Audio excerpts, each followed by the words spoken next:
All right, welcome to Your Time, Your Money, where your time is just as valuable as your money. I'm here with my partner, Justin. How are you? I'm doing great. Another great day in upstate New York. This last weekend, it was 60 degrees, and today we are getting 7 inches of snow. Isn't it great? I love living in New York. It's amazing. Fantastic. You look outside, the snow's blowing sideways. It is blowing. It's a snow-nado. I feel like we can make a movie. Snow-nado, right? We have a great episode today. It's a little bit of a burst session, but we just wanted to kind of do a year in review and talk a little bit about locking in gains. Yeah. 2024 was a fantastic year in the market, a lot of ups and downs, but today we're just going to kind of do a 30,000 foot view on how the market did last year, well, the greater part of the market, and then drill down a little bit on some of the securities that did well, and then talk a little bit about some of the features that we use on our platform to help people lock in some gains. Yeah. Sure. Sound good? Yep. All right, cool. So let's talk about the three major indexes from 2024, the NASDAQ, the S&P, and the Dow Jones. All right. So if you look, you can check out our podcast. We have 3 independent episodes on each of the indexes and where they started and what they're all about. But for 2024, the NASDAQ posted a 28.6% rate of return.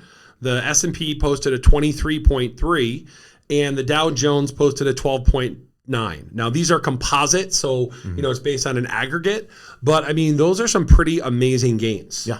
And I mean, the S&P pretty it's actually a lot higher than normal, right? I think the average is 10%, right? You always hear the average S&P return is 10%. But overall it was a pretty good year across the board. Yeah, it was. It was mixed with, ups and downs in the middle part of the year. We saw effects of kind of what upcoming inflation or upcoming sticky election, inflation, inflation, right? all that good stuff.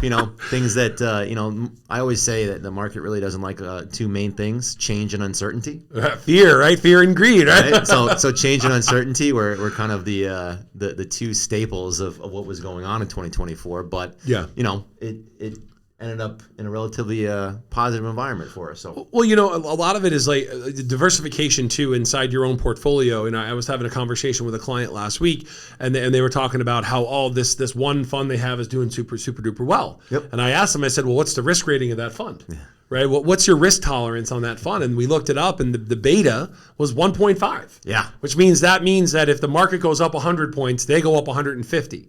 Well, if the market goes down 100 points, they go down 150, right? Yeah, correct. So they feel a proportionate bigger swing versus the portfolio they had here. Their beta was a 0.6, but the rate of return was the same. Yeah. So as an investor, you need to be thinking about what's my risk versus what's my reward. Sure. Right. So if I had invested in the NASDAQ last year and I put $100,000 in, and I did like a NASDAQ ETF or I track a NASDAQ return, I'm going to get 28%. Sure. The real question is, what do I do with that gain? Yeah. And that's what I wanted to talk about a little bit, is the sense of I've made this money, I have this positive in my account. What do I do with that positive? Well, what do we do? It's called harvest it. Yeah. I want to do something with it to protect my gain and lock it in, because that's what a lot of people did at the end of last year. And if your advisor or if your CPA or someone didn't call you and talk about locking in your gains, you might want to give us a call. Sure. Because we can help you with it, right? And here's where Sam's going to roll that number across the bottom, right? Just click on that link. You should be talking about locking in gains. So what are some of the ways we can lock in gains? I mean, obviously, one of the ways is to be able to figure out and look at. And I think our other partner and I were kind of briefly touching on it at one point in a previous episode. But look at your statements that you get and see where the winners and losers were. Okay. Right. Check them out. Right. And we're going to touch on a few of them here, though. We got some greens and reds. But that's a good opportunity to be able to look and you see, okay, where did I do well? Right. Where did I not do so well? And where is an opportunity for me to take advantage of largely an up market to be able to maybe reposition that to something that didn't do so well. So you could buy at a little bit of a discount. And this is where the mindset of the market really helps, but also hurts our customers and our clients, right? When the market goes up, everyone feels good. Yes, the market went up. That's great, right? But we got to try to retrain our brain here. When the market goes up and appreciates a lot, really at that point in time, you should be thinking about safety. Yeah. You should be thinking about taking money and reinvesting it into something a little safer. For example, if I had an IRA and I felt a 30% or 28.6% rate of return, and I had $100 or $1 million in that IRA, well, I made $280,000. So I should take that when the market appreciates like that over the year, and then I should maybe move it. Correct. And I say IRA because it doesn't have any tax liability if I keep it inside of an IRA. Correct, yeah. And if I buy a T-bill or if I go into some type of fixed indexed annuity, I have a little downside protection. Sure. The opposite is also true. We've seen years where the market goes down tremendously, COVID being one of them. And when the market goes down, that's when people get what? They get stressed out. Right. They get scared, right? And now they're like, oh my God, I don't want to buy. But isn't that the perfect time to be dollar cost averaging in and buying when the market's down? So the reason we're talking about locking in your gains, and it becomes a little more complex when you deal with an individual account. Correct. Yep. Because now, depending on the time I held the security, right, and then my tax liability on selling that security becomes a little trickier, which is why we integrate a CPA. Yes, exactly. Right? But just apples to apples, if I made a bunch of money in the market, I should be thinking about harvesting and letting that money work for me somewhere else. Sure. Yeah, absolutely. Right. Now, you had mentioned winners and losers. I know you got a couple sheets, but Yeah. So obviously, when you look at, and obviously these, what we're about to talk about right now is obviously not a recommendation to buy or sell any of these that we're discussing. It's just to kind of give you an example of sort of what to look at when you're looking at your statement to see what did well and what didn't, right? So we got a couple of the Dow's largest winners here of 2024. Walmart coming in at about, it looks like year-to-date return 71.93%. American Express, we got Amazon, which is always, it seems like I know Amazon, the trust conversation. Christine knows Amazon very well. Thank you, Jeff Bezos. Both of our wives. Thank you, Jeff Bezos. I'm glad I made you richer this year. No 2-day shipping, that's for sure, to get things there. So we're gonna get killed after this episode, please. I mean, Amazon 44.39% But I mean, positive. like the great thing about these examples are this is a very close narrative to the American consumer. Sure, absolutely. Right? Amex is making great money. Walmart's making great money. Amazon's making great money. Yes. Because the American spender is spending their money. Right? Okay. And then on the opposite side of the coin here, we have some of the largest year-to-date losers. This is off of the S&P 500. We have Walgreens, which is a negative 64.27%. Intel down about 60%. Moderna down about 58%. And then we got a couple of different ones on there, but a lot of the healthcare ones on there. Yeah. You see Humana, CVS, things like that.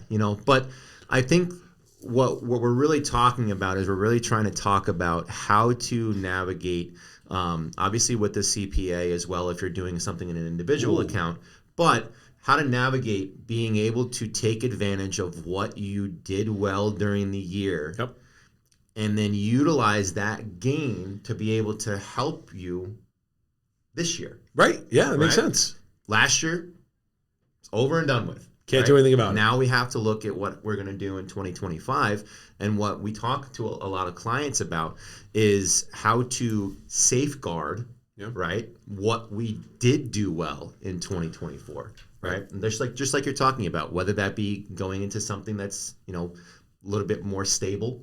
Sure. So you have a little bit more predictability. It also depends on obviously where you are in life, right? But it's important to have those conversations. Yep. You should be talking with your advisor about these things, and at least they should be prompting you about, okay, listen, you've done really well. Now what do we do? Yes. We don't just keep riding the wave. At some point, we need to exit. Correct. Right, and to not have that exit plan becomes stressful. Yeah, it weighs on you. You think about it at night. What's my next step? Where am I going? Yes, marking great returns is huge, but we need to do something with those returns. Right, we need to make sure they're working for us behind the scenes. Yeah. So the individual account's a lot tougher. Yeah, and that's why we always say, use a CPA. Incorporate a CPA because obviously you not to go too in depth because obviously we're not tax professionals, but being able to offset gains with losses, right? So talk to a professional, either an EA or a CPA or somebody that can is qualified to be able to help you with the tax side of things. But so many times I see tax professionals that also moonlight as advisors. Correct. And it's like I always say to clients, listen, make sure those two things stay separate. Let those people work together because their ideas are going to be different. Yeah. But you really should have a separation of church and state there in the sense of who does my taxes, who does my finances, and then who's my attorney. Right? They should be separate people. You know. Yeah. I mean, obviously, when you're thinking about that, I always say that you want a professional to be a professional in what they do. Right. If you're going to a heart surgeon, you want a heart surgeon. So I'm not going to the heart surgeon for my foot, right? Exactly. You're not going to go to a heart surgeon for a brain aneurysm, right? They wouldn't know what to do. But it's the same kind of concept with that. Is that if you need help with your taxes, go to a CPA. You go to a CPA. If you need help with your finances and your retirement, and understanding how to lock in gains or how you can lock in gains. Some people might not know different vehicles or solutions that you can go into to help to safeguard what you have, and that's where we come into play. That being the case, you can reach out to us at irontreefinancial.ceterais.com. We absolutely want to help field your questions. And if your advisor isn't having these conversations with you now, then they should be, right? You can also call us at 844-444-YTYM. You can find us at 43 British American Boulevard, Latham, New York, 12110. You can also always check us out on our website, irontreefinancial.com, and also yourtimeyourmoney.net for your net worth. Thank you again to Sam. He's doing a great job behind the scenes here, cutting up our videos. We got some great shorts, and soon enough we'll be on Instagram. Yep. And as always, it's your time, your money.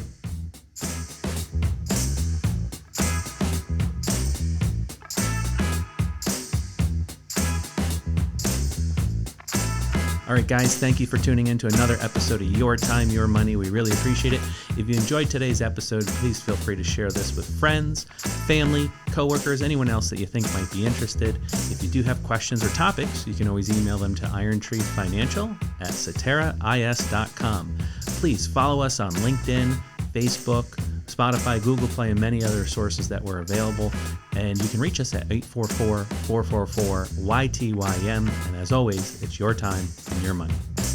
Cetera Investors is the marketing name of Cetera Investment Services. Securities and insurance products are offered through Cetera Investment Services, LLC, member FINRA, SIPC. Advisory services are offered through Cetera Investment Advisors, LLC. Cetera is under separate ownership from any other named entity.